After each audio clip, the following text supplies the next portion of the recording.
paru intéressant dans ce nouveau numéro de Regard de philosophe d'interroger la modification de la figure et de la présence de Dieu parmi nous à travers une approche historique et philosophique du christianisme. Pourquoi une religion d'une certaine manière excentrique, comme l'était le christianisme, est-elle devenue, dès le IVe siècle, sous Constantin, une religion d'État? Et comment ensuite elle s'est installée au cœur de la culture occidentale? Nous sommes actuellement dans un moment de post-athéisme. Nombreux sont passés par l'athéisme et tout le monde sait bien que ce n'est pas le dernier mot. Alors que signifie ce retour au religieux? Pour répondre à ces questions, nous avons rencontré deux philosophes, Lucien Jarfagnon et Jean-Luc Marion. Avec eux, histoire et philosophie s'entrecroisent pour donner un nouvel éclairage sur le génie du christianisme et sa fonction toujours omniprésente dans le monde contemporain. Lucien Jarfagnon est philosophe et historien. Il est professeur émérite des universités, lauréat de l'Académie française et de l'Académie des sciences morales. Spécialiste de la pensée grecque et romaine, Lucien Jarfagnon est animé par la volonté de faire redécouvrir les mythes anciens pour éclairer les événements du monde moderne. Auteur de nombreux ouvrages, il s'est intéressé à la pensée de saint Augustin et tout particulièrement au début du christianisme. Jean-Luc Marion est normalien, agrégé de philosophie, professeur à la Sorbonne dont il occupe la chaire de métaphysique et il enseigne à l'université de Chicago. Élu académicien en 2008, il succède à Jean-Marie Lustiger sous la coupole. Spécialiste de Descartes et phénoménologue, il est l'auteur d'une bonne vingtaine de livres. Sur les traces d'Husserl et d'Heidegger, il essaye de réconcilier par la philosophie la rationalité et le métaphysique. Dieu est amour sonne chez Jean-Luc Marion comme une révolution inesquivable. Ce regard paradoxal, Jean-Luc Marion comme Lucien Jarfagnon ont su le poser en philosophe du marteau sur le monde et ses innombrables questions. Ils nous livrent leurs pensées à contre-courant de toute idée reçue.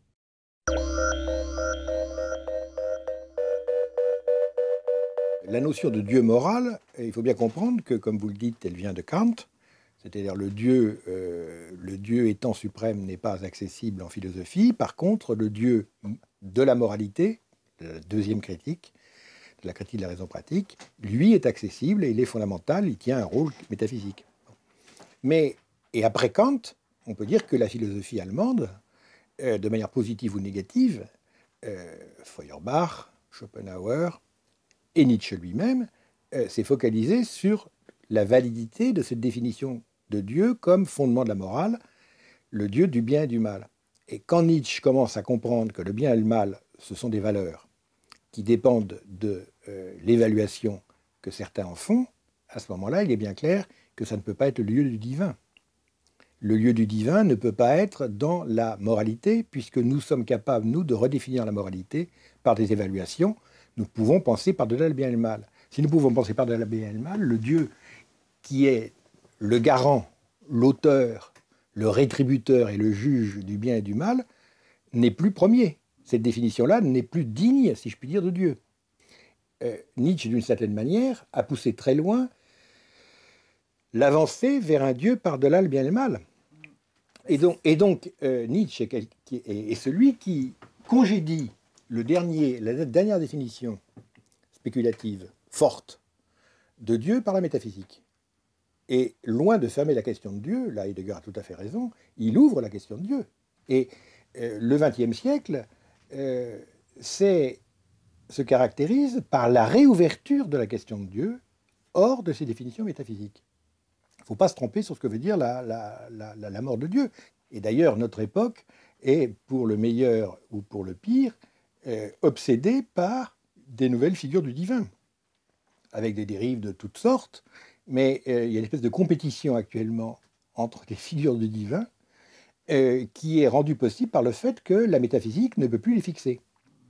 Et loin de crier au retour de l'irrationalisme, au choc des civilisations, au retour du religieux, pour soit s'en flatter bêtement, soit s'en inquiéter bêtement, il faut comprendre que cette question est inesquivable.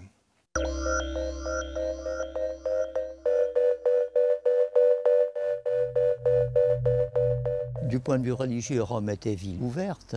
On pouvait adorer qui on voulait. tel Dieu de Dieu sait quel endroit, surtout s'il avait fait ses preuves. Bien, tout ce qui était religieux était surtout d'ordre familial et civil. Il y avait les dieux de la famille, on leur faisait un petit sacrifice de temps en temps, et puis surtout les dieux de l'Empire, ou de la République ou de l'Empire, et ils étaient les garants de la grandeur de Rome. Mais il ne venait pas à l'idée des gens de cette époque, disons, d'avoir un rapport personnel avec l'au-delà de ce monde. On ne discutait pas avec Jupiter, on ne priait pas Jupiter de la même manière que nous prions Jésus, n'est-ce pas? La découverte du christianisme, ça a été la découverte d'un Dieu d'amour. Si vous voulez, l'homme a été fait Dieu par un Dieu fait homme. Voilà, ça serait un petit peu la formule. Elle n'est pas de moi, elle est d'un père de l'Église. Dieu s'est fait homme pour que l'homme soit fait Dieu. Et ce qu'on a découvert tout à coup, c'est qu'il y avait une dimension intime de la divinité. Tout à coup, Dieu était présent. Et ça fait choc dans une civilisation où les dieux sont surtout, comment dirais-je, des VIP, si vous voulez, qui s'occupent de tout dans ce monde, de tout et de rien.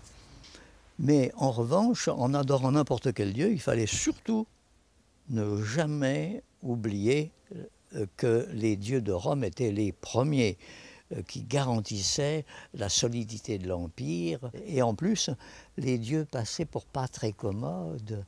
Et donc, on pouvait s'attirer de graves ennuis en ne les adorant pas. Et ils ne veulent pas, les chrétiens. Et du coup, ils devenaient des ennemis de l'État. Et du coup, comme ennemis de l'État, ils devenaient punissables. Et c'est ainsi que les malheureux, beaucoup, ont fini dans de tristes conditions. Ça frappait les païens, parce qu'ils se demandaient, mais enfin, qu'est-ce qui les pousse à mourir, et surtout de pareille façon? C'est incompréhensible. Et tout ça pour pas adorer, quoi, il y en a pour 5 minutes à aller adorer. Je ne comprenais pas. Et certains renonçaient à jamais au grain d'encens sur tel ou tel autel. Et du coup, se faisait remarquer par les Romains qui disaient « Non, mais alors, ça va pas, votre Dieu là-bas, adorez-le. Aujourd'hui, on dira adorez-le, foutez-le la paix, faites comme tout le monde. Ne nous causez pas pour autant des ennuis avec les dieux de toujours, avec Jupiter, Junon, Minerve, etc. »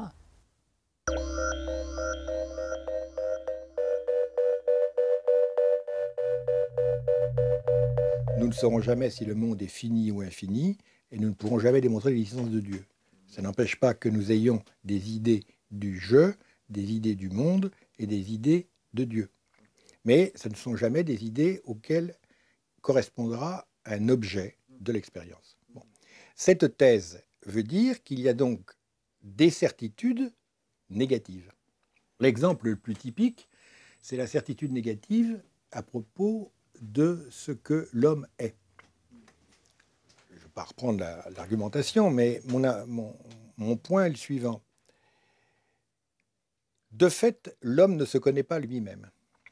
C'est-à-dire le précepte de Delphes, « Connais-toi toi-même », est ironique, comme dit très bien Montaigne. Il est ironique en ce sens que, justement, nous pourrons connaître tout sauf ça.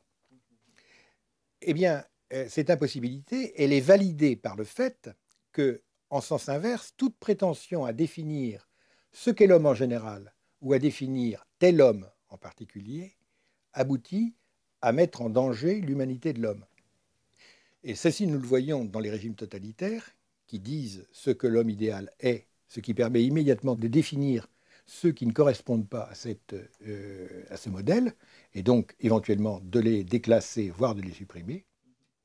Et puis, il y a aussi l'expérience plus démocratique et plus soft, qui consiste à voir ce que je suis d'après mes papiers d'identité. C'est-à-dire tous, si vous prenez mon passeport, ma carte d'identité, mes cartes bancaires, mon téléphone portable, mon livret militaire, mon casier de justice, vous mettez tout ça ensemble, mes examens médicaux, vous mettez tout ça ensemble, vous avez quelque chose qui est vous. Et bien entendu, d'abord, ça n'est pas moi, parce que moi, je suis justement ce qui peut modifier cela, ce qui est différent de cela. Ce sera moi le jour où je serai mort, mais pas avant. Et même à ce moment-là, ce sera justement plus moi. Voilà une certitude négative qui est non seulement un pis-aller qu'il faut admettre, mais c'est un privilège. L'homme, c'est celui qui n'a pas de définition. L'un des arguments pour l'indéfinition de l'homme, c'est un argument des théologiens. L'homme est créé à l'image de Dieu. Or, Dieu est inconnaissable et indéfinissable, donc l'homme doit être indéfinissable. Voilà une certitude négative. Alors, pour la question de Dieu, j'ai pris la question autrement, c'est-à-dire que Dieu est ce dont on ne peut pas faire l'expérience. Et ça, c'est intéressant parce que les athées le disent, mais les croyants aussi. Tout le monde est d'accord sur le fait que si jamais il y avait un Dieu, il se définirait par le fait qu'à lui, rien n'est impossible. Par opposition à l'homme, qui se définit par le fait que pour lui, des choses restent toujours impossibles. Donc on a un double rapport de Dieu à l'impossible. D'une part, Dieu est l'impossible de l'expérience, et d'autre part, Dieu est le maître de l'impossible. Je rapproche ces deux impossibilités, j'en conclus à l'impossibilité de Dieu. C'est-à-dire Dieu reste toujours possible. Plus vulgairement, la question de Dieu survit toujours à la mort de Dieu. Et il y a donc une certitude négative que la question de Dieu ne disparaîtra par définition jamais.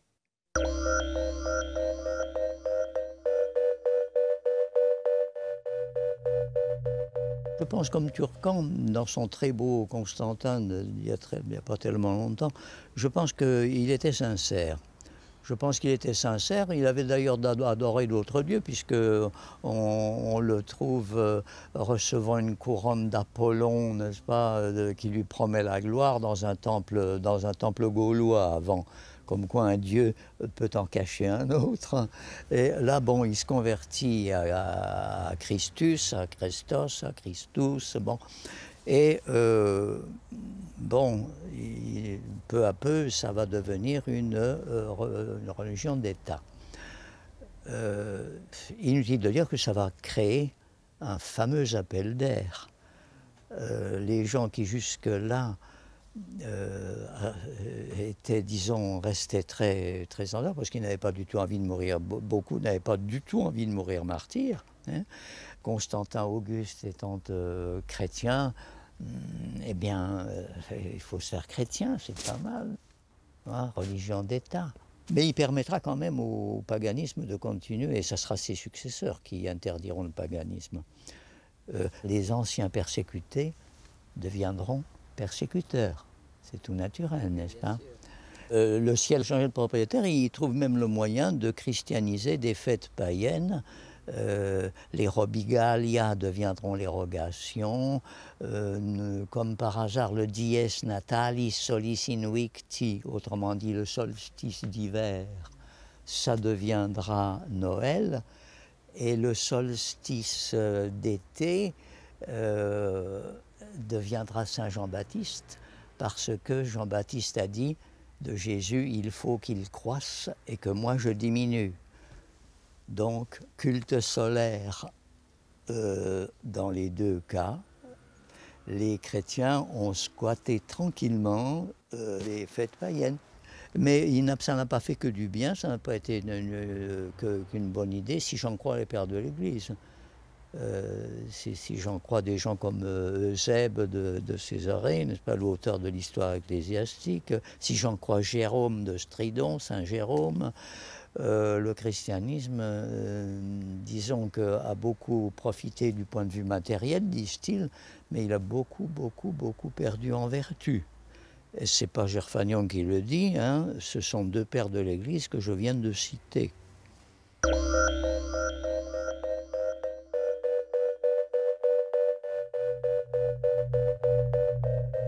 Il y a ce mot de Jules Renard aussi admirable.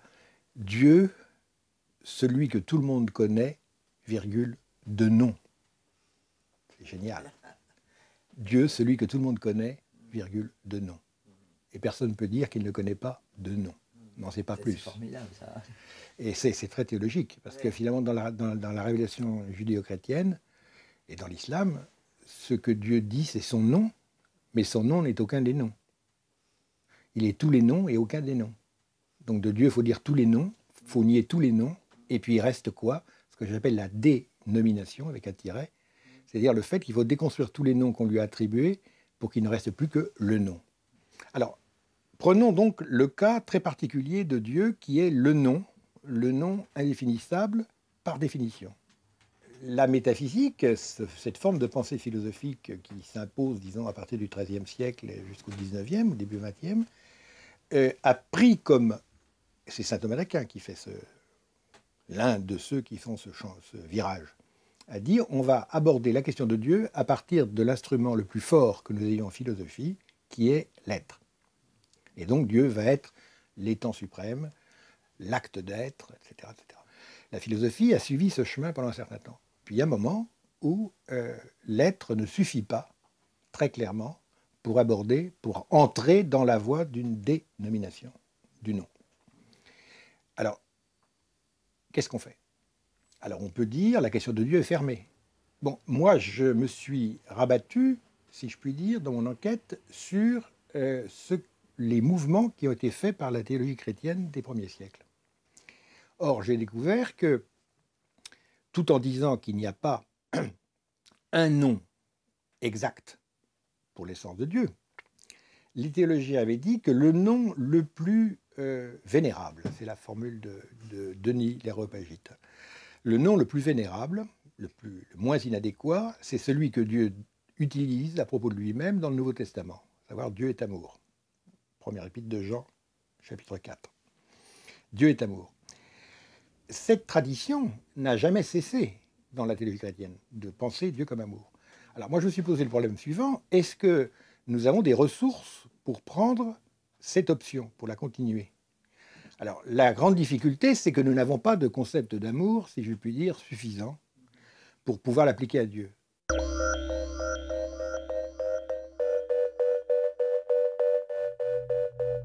Ce qu'il faut essayer de voir, c'est qu'il n'y a pas le christianisme et le paganisme.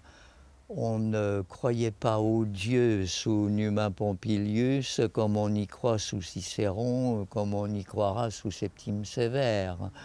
De même, le christianisme, on ne prend pas tout à fait les choses comme on les prenait au temps du tout premier christianisme, dont on ne savait pas trop d'ailleurs quelle différence il pouvait y avoir avec les juifs, comme on y croira quand les chrétiens n'auront plus rien d'autre à faire, ne craignant plus le martyre, que de s'envoyer à travers la figure les hérésies qui vont naître, mais alors à toute allure. Le christianisme va devenir, à partir du IVe siècle, un véritable panier de crabes qui n'a rien à voir avec Jésus, parce qu'on voudra plaquer du rationnel sur de l'au-delà. Je prends simplement l'hérésie arienne des plus simples, si j'ose dire. Il y a 3 personnes dans la Trinité, le Père, le Fils et le Saint-Esprit. Alors, la question s'est immédiatement posée. Le Père est fatalement plus grand que le Fils, un peu comme l'Auguste est plus grand que son César en dessous de lui. En somme, Jésus devenait, le Fils de Dieu devenait le César de l'empereur Dieu, si vous voulez. On plaquait de la politique là-dessus. Cette histoire-là des Ariens a duré un fameux bout de temps. Il a fallu que Constantin lui-même, s'il vous plaît, convoque un concile à Nicée pour remettre les choses en ordre. Et désormais, il fallait dire que le Fils était égal du Père Et si on disait qu'il n'était pas égal, ça faisait de la casse. Eh oui.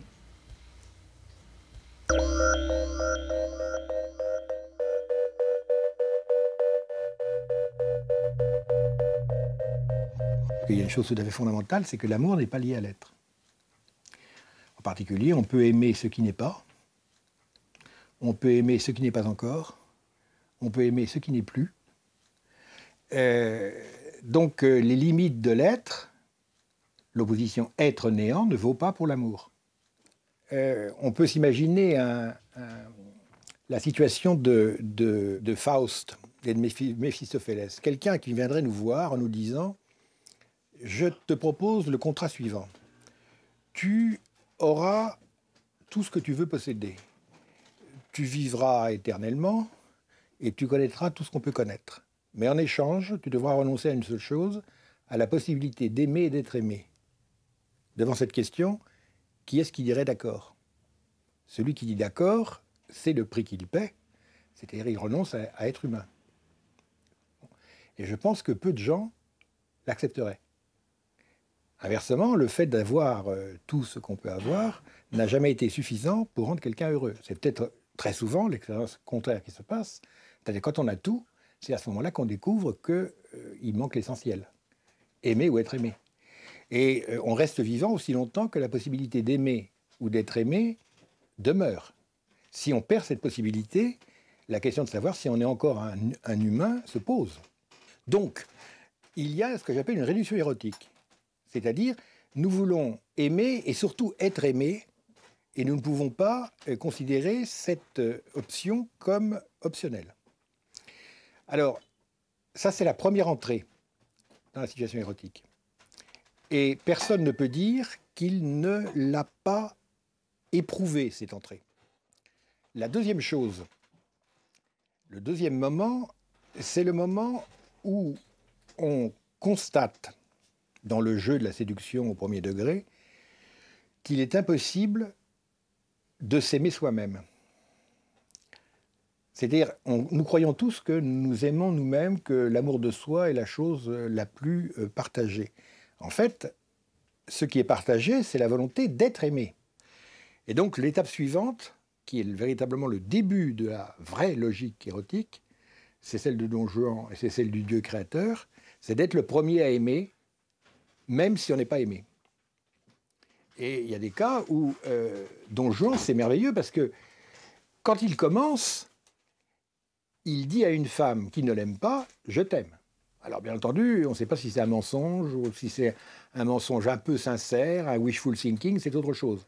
Mais lui, il est celui, l'amant, il fait des avances. Il est en avance. Et l'amant, c'est celui qui a le courage de prendre le risque d'aimer sans être aimé. La différence entre Dieu et Don Juan, c'est que Don Juan ne tient pas très longtemps la distance. Dieu de toute éternité. Et donc Dieu, comme amour, est le maître, il est libre d'aimer qui il veut. Or, il aime tout le monde, donc tout le monde, de ce point de vue, se trouve dans une égalité, non pas républicaine, mais érotique parfaite.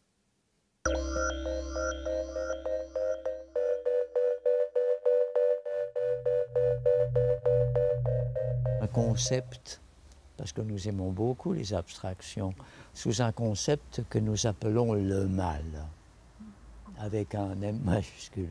Et du coup, puisque nous avons créé le mal en tant que concept, qu'est-ce que nous faisons? Nous créons le problème du mal. Eh bien, citez-moi quelqu'un qui a été fichu de le résoudre. Vous pouvez toujours courir dans tous les coins de la philosophie, vous les verrez tous résoudre ça de 36 manières. Le plus drôle étant le manichéisme, parce que c'était très commode, vous aviez un dieu du bien, un dieu du mal, et ainsi, eh bien, ils passaient leur éternité à se tabasser par l'humain interposé, etc. Et le pauvre Augustin, je le dis à la façon romaine, à la façon bordelaise, je veux dire, le pauvre Augustin, quand il était jeune, il était hanté par le mal, le problème du mal. Et il avait dit, oh mais c'était pas tant ce truc-là, il y a le mal, le bien, chez les manichéens. Et puis il s'est aperçu au bout d'un moment, quand il a fait beaucoup de philosophie, et Dieu sait s'il en a fait. J'ai cité dans mes textes sur Augustin, j'ai cité au moins, je ne sais plus combien, 60 et quelques philosophes, et pas tous les plus connus. Eh bien, il s'est aperçu que ça ne tenait pas debout, que c'était idiot. Exactement comme, par exemple, autrefois, et Jean Kelevitch disait Satan est très gentilhomme, est très, quand on faisait une ânerie, quand on commettait une faute, on mettait ça sur le dos du diable, parce qu'il vous savez tenté. Aujourd'hui, on met ça sur le dos d'une pulsion. Comme ça, un psychiatre s'en occupe et le coupable s'en tire.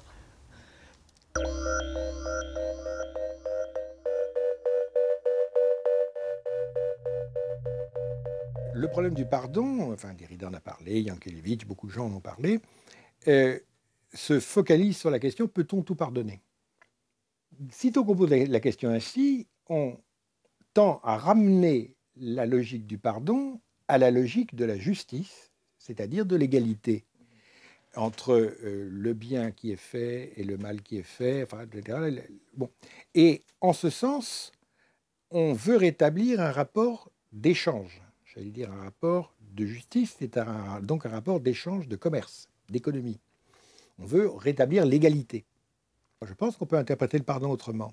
Le pardon consiste, cette fois-ci, du point de vue de celui qui donne, à faire valider le don. C'est-à-dire, quand vous faites un don, par définition, ce don peut être refusé. Et donc, il appartient au don de risquer d'être méprisé et refusé. Autrement, ce n'est pas un don, c'est un contrat. Alors, que peut faire celui qui a donné en vain? Alors, il peut dire, j'ai tort d'avoir donné, et je prendrai ma revanche. Ou alors, il peut faire ce que fait le vrai donateur, c'est-à-dire celui qui a la statue du Père. C'est ça que ça veut dire, le Père, c'est celui qui donne. Il peut redonner une nouvelle fois, pour bien montrer que c'était un don, et pour, d'une certaine manière, comme dans Sinna, vaincre l'ingratitude par le redoublement du don. C'est-à-dire forcer le gars qui a refusé à admettre qu'il y avait un don. Le fils prodigue est dans un rapport de don avec son père.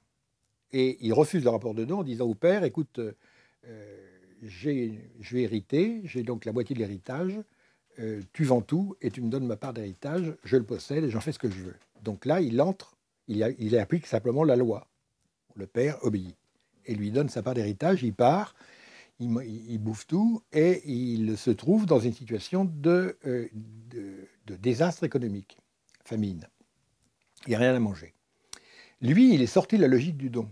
Alors il dit simplement, ici il n'y a pas de travail, je vais rentrer chez moi, je vais me faire embaucher par mon père, là au moins je pourrais avoir l'équivalent du RMI. Donc il revient et dit à son père, veux-tu m'embaucher? Et le père lui dit, tu es mon fils, reviens chez toi, tu es chez toi. C'est-à-dire que le père rétablit le don que le fils avait refusé. Donc il le fait pour la deuxième fois, un fils, en lui disant, tout est à toi, naturellement. Et ça, c'est le pardon, c'est-à-dire donner une deuxième fois.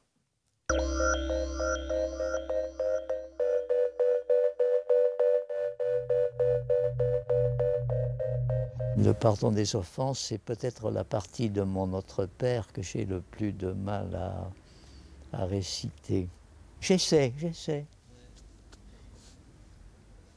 Et d'ailleurs, Jean Kelevitch a écrit là-dessus des choses dans l'imprescriptible. Il a été terriblement marqué par l'abomination que des tas de gens sont en train de nier actuellement de la Shoah. Il a été marqué à jamais par cela. Il a eu des parents eux-mêmes, la pire barbarie, la plus grande.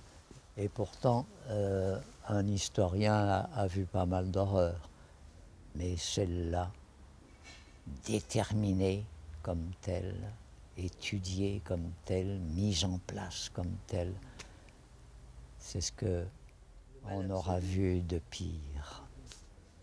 Moi qui suis un brave homme de chrétien, je dis malheur à qui nie la Shoah. Actuellement, il y a encore d'autres barbaries qui se perpétuent sous nos yeux. On n'est jamais à l'abri de la barbarie.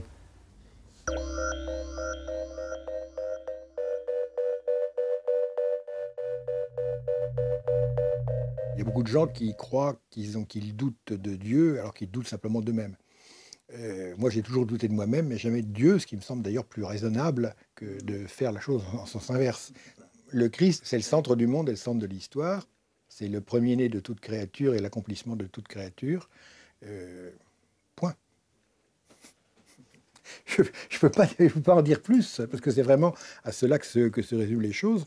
Et encore une fois, je trouve que c'est une vérité expérimentale. Un certain nombre de faits dans l'histoire et dans notre monde relèvent de l'effectivité de cette logique. Il suffit d'ouvrir les yeux pour voir des gens qui vivent comme ça et qui réussissent comme ça. Et le monde tient par la force de l'amour en lui. Et notre monde ne tient que comme ça. Il y a une bataille entre ce que peut l'amour et ce que ne veut pas, ce que ne peut pas la haine. Ce n'est pas une bataille entre ce que peut la haine et ce que peut l'amour. C'est une bataille entre ce que l'on peut faire, qui au bout du compte repose sur de l'amour, et ce qu'on défait, qui au bout du compte repose sur la haine. C'est une bataille entre la vie et la mort, c'est-à-dire entre l'amour et l'absence de l'amour. Alors dans une bataille entre la vie et la mort, contrairement à ce que De Gaulle disait à propos de Staline, à la fin c'est toujours la mort qui gagne, non. À la fin c'est toujours l'amour qui gagne.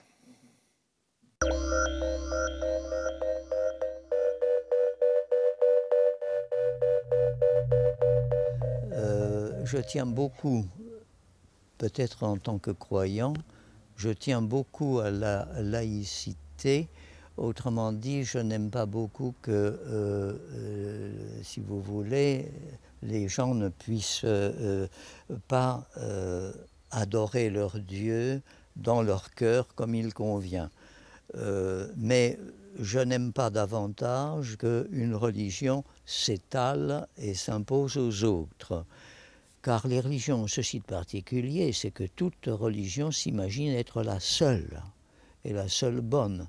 Et donc, puisqu'elle est la seule bonne, etc., leurs fidèles estiment qu'il y faut convertir le monde entier. Eh bien, je dis non. Et la laïcité, ça sert à ça.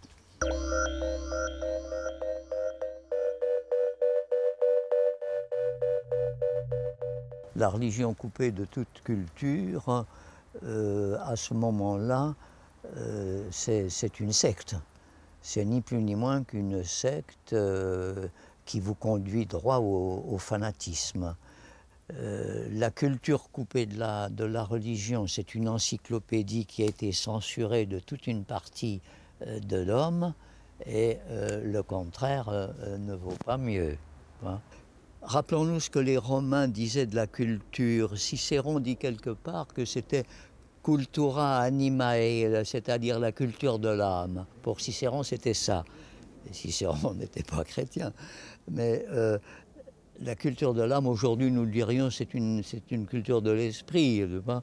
Le terme d'âme, aujourd'hui, on ne s'en sert plus guère. Mais c'est une culture de l'esprit. Donc, il faut que cet esprit, disons, soit informé de tout ce qui fait partie de la vie humaine, de toutes les dimensions, j'allais dire comme dans les télés, de toutes les chaînes sur lesquelles nous zappons perpétuellement. Tantôt nous sommes dans le scientifique, tantôt, si nous sommes croyants, nous sommes dans le religieux, mais chaque fois nous sommes sur une autre chaîne. L'expression n'est pas de moi, elle est de Paul Venn. Là encore, il ne convient pas de piquer aux copains les expressions qui sont les leurs. Il faut être rigoureux là-dessus. Et l'idéal, c'est précisément, n'est pas qu'on soit libre, vraiment libre d'adorer qui l'on veut, sans embêter personne, etc.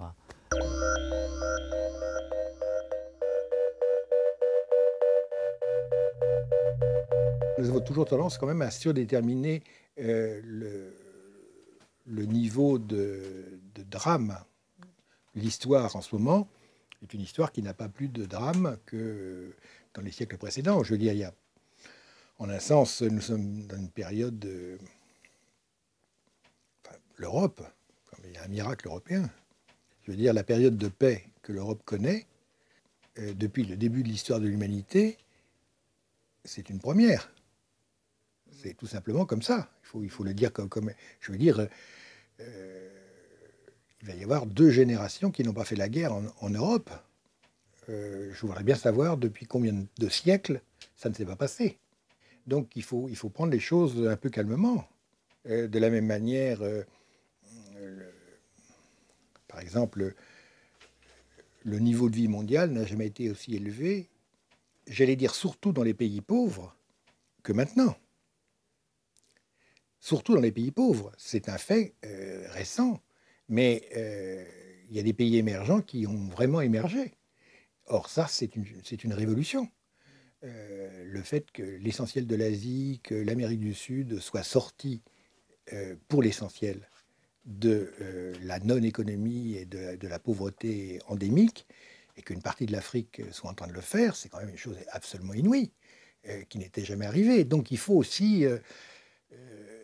le fait que nous sachions que nous sachions mieux ce qui se passe, et donc tout ce qui se passe mal, ne veut pas dire que l'histoire est dans une catastrophe permanente. Moi, ce que je regrette beaucoup, c'est qu'il y a une instantanéité de l'information qui fait que tout sens historique tend à se perdre, et on imagine toujours que nous sommes dans un moment incomparable. Hier, on disait hiver incroyable en France, c'est la première fois depuis très longtemps. Depuis quand? 1995. Soyons sérieux, très longtemps, 1995. Je veux dire, c'est un côté ridicule. Donc notre perte du sens du temps et de l'histoire est inversement proportionnelle à notre domination de l'espace. C'est-à-dire nous avons réduit les distances et l'espace, mais alors le temps nous échappe complètement. Enfin, si on continue comme ça, on va être à peu près aussi infirme de la temporalité que les Américains.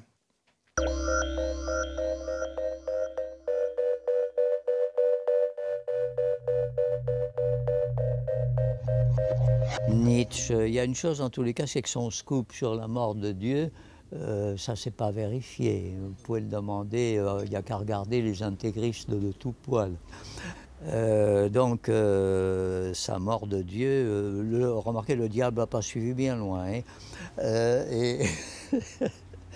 Et seulement, il faut toujours se méfier des libérateurs autoproclamés. Ces gens-là, généralement, flanquent en l'air l'ordre qui existe et le remplacent par ce que j'appellerais la liberté obligatoire. Et la liberté obligatoire, c'est pas beaucoup plus drôle que ce qu'il y avait avant. Simplement, c'est différent. Et alors, on se révolte à ce moment-là contre la liberté obligatoire, etc., etc. L'histoire est faite de ça. Il n'y a rien de continu. Il n'y a pas comme ça un fil continu qui partirait de... Ça dépend pour les créationnistes d'Adam et d'Ève, et puis pour les darwiniens qui partiraient du cousin de l'arrière-oncle qui est devenu singe et qui lui-même, etc. Bon, et, vous voyez, le monde continue, le monde bouge. Et j'imagine qu'il continuera à bouger. L'embêtant, c'est que quand ce monde-là, qui peut-être sera meilleur, existera, c'est moi qui n'y serai plus. Mais un pessimiste n'a jamais que de bonnes surprises.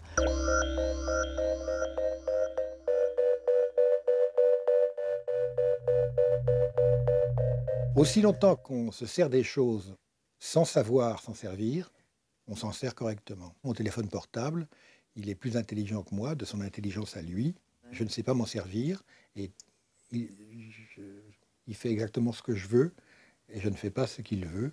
C'est à bon rapport. Les objets techniques sont conçus pour que nous nous adaptions d'une certaine manière à eux et que nous devions nous-mêmes que nous raisonnions comme ils ont été conçus. C'est ça le danger. Et que nous sentions contraints de nous en servir, c'est-à-dire de leur obéir. C'est une forme d'esclavage. Je veux dire, tous les systèmes de communautés virtuelles sur Internet sont évidemment une hypertrophie de la conduite idolâtrique. C'est-à-dire que nous avons les moyens de nous perdre sont accrus autant que les moyens de nous sauver.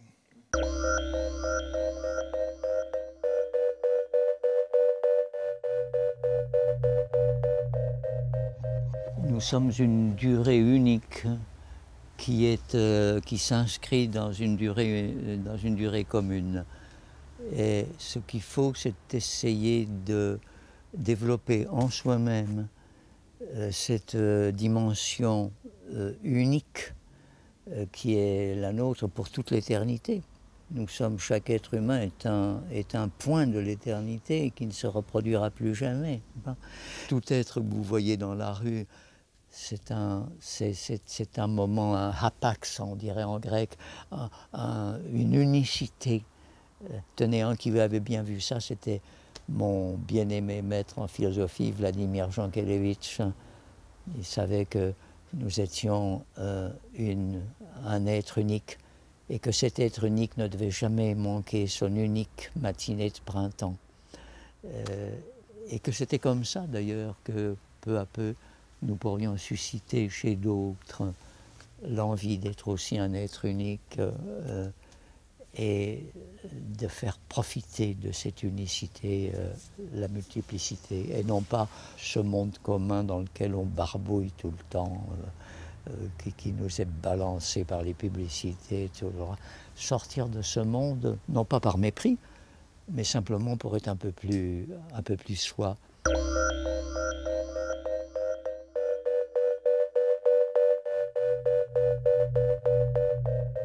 Ce qu'on appelle le vieillissement, c'est le fait de découvrir peu à peu qui on est devenu. Et c'est donc un moment privilégié qui peut être terrible si on se hait soi-même et qui peut être tout à fait agréable si après tout on se dit que on aurait pu faire bien pire. Donc c'est une période passionnante.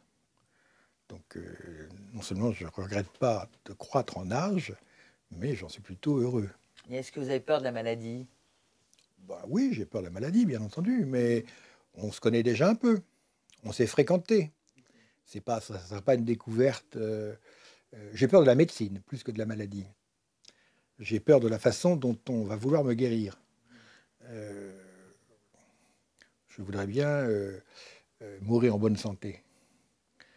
C'est-à-dire ne pas être médicalisé trop tôt. Et si l'idée de mourir sans être médicalisé du tout, merveilleux. Puisque la santé, finalement, qu'est-ce que c'est ? C'est de ne pas se soigner. Hein ? Donc, c'est continuer à fumer la pipe alors que c'est interdit, c'est très mauvais pour la santé, à boire de l'alcool parce que c'est très mauvais, c'est interdit pour la santé, à faire des sports qui sont mauvais pour le cœur, et etc.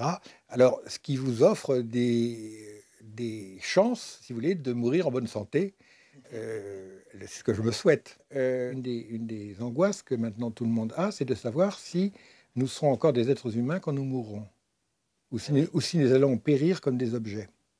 C'est-à-dire quand quelqu'un devra décider, je plains le pauvre, parce que c'est quand même lui qui prendra la décision de débrancher. Oui, mais c'est ce qui nous attend. Simplement parce que nous avons tendance à faire tout pour ne pas mourir, y compris devenir un objet en survie.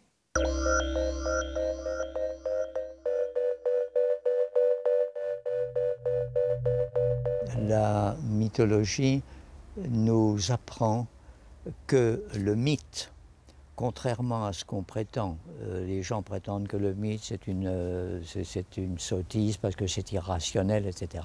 Le mythe, ça a été la première forme de rationnel apparaissant dans le monde.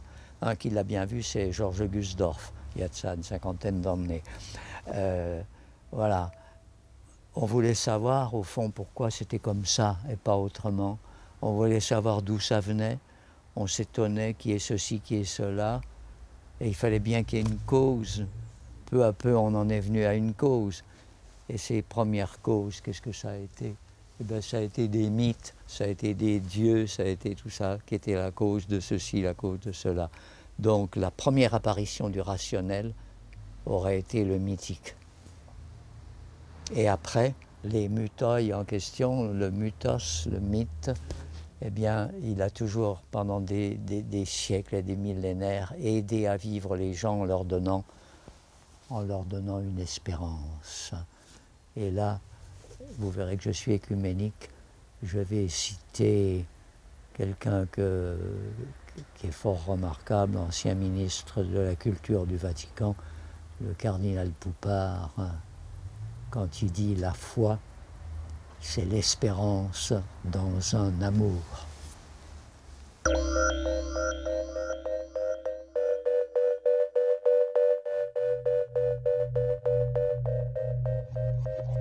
Écoutez, franchement, vous croyez que nos parents nous ont laissé un monde en bon état en 40... Moi, je suis né en 46. Hein. Ouais. Nous, on fait ce qu'on peut, mais enfin, on leur laissera sans doute pas un monde dans l'état où il était en 1945. Du moins, je crois. Et puis, ils feront ce qu'ils pourront. Hein. Je veux dire, la nouvelle génération, c'est des grands.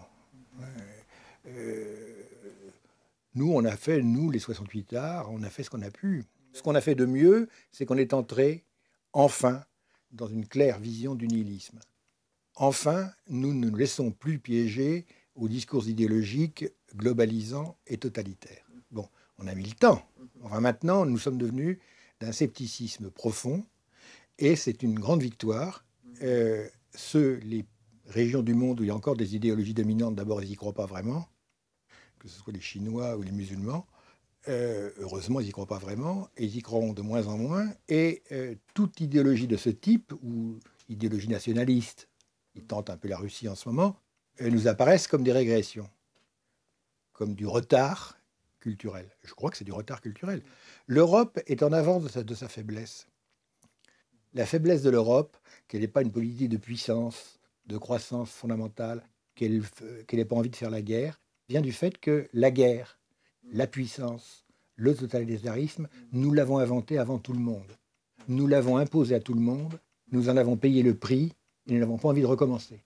Alors la force de l'Europe, c'est que on a fait toutes les bêtises avant tout le monde, c'est nous qui les avons inventées et nous avons ce privilège d'être peut-être en avance pour la sortie de tout cela. Donc ceux qui croient encore à une totalité, à une idéologie totalitariste, ceux qui croient encore à l'accroissement nationaliste de la puissance, ce sont des gens qui sont en retard. Et nous n'avons pas à les imiter.